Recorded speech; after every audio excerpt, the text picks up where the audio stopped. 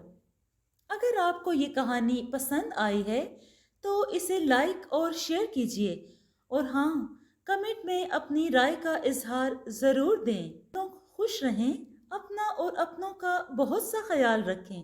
شکریہ۔